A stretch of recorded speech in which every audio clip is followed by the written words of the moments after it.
Merci, Monsieur le Premier adjoint.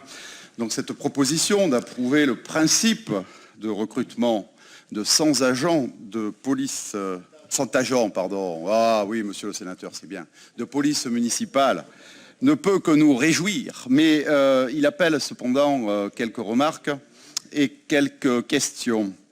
Alors je m'étonne tout d'abord que ce projet soit passé en commission pour l'éducation, la culture, la solidarité, les sports, même si j'ai bien compris que la sécurité pour votre majorité est avant tout, je crois, une affaire de prévention. C'est ce que j'ai bien compris de la part de monsieur l'adjoint à la sécurité. C'est bien normal et sans doute par extension d'éducation culturelle et solidaire.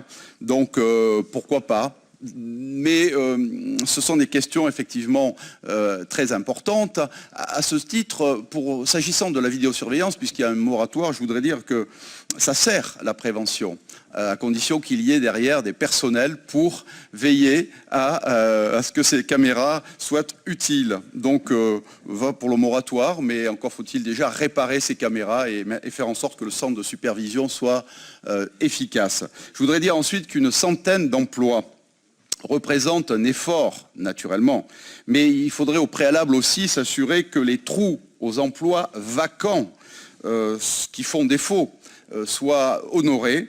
Et donc, il faut un recrutement volontaire. Et pour qu'un recrutement soit volontaire et audacieux, il faut qu'on puisse connaître des perspectives pour ces agents municipaux, les motiver, les sensibiliser, faire un recrutement donc audacieux. Alors quel plan pour la sécurité? J'ai beaucoup entendu de voilà ce que nous voulons faire. J'aimerais bien aussi entendre comment va-t-on le faire, parce que ce n'est pas si facile que cela.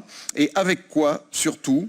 Ces policiers municipaux donc seront consacrés au terrain, j'ai bien compris, mais il faut d'abord me dire comment on va essayer de dynamiser ce recrutement pour être certain de recruter à la fois ces emplois, mais aussi combler les emplois vacants. J'ajouterai que cet effort, s'il n'est pas poursuivi dans le temps et chaque année, dans le cadre d'une programmation affichée, assumée, sera sans doute insuffisante au regard des besoins. Vous avez voulu doubler.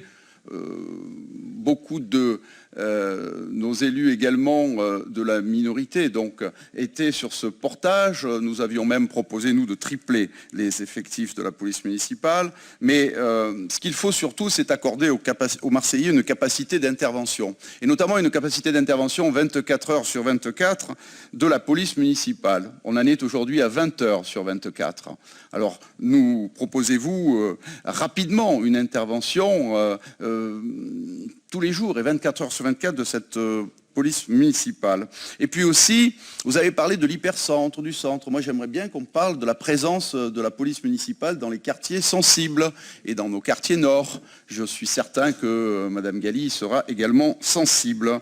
Au-delà de cette proposition, voyez-vous, positive, Monsieur le Premier adjoint, d'une centaine d'agents supplémentaires, nous attendons, vous le comprendrez, un programme ambitieux pour la sécurité de tous les Marseillais. Merci.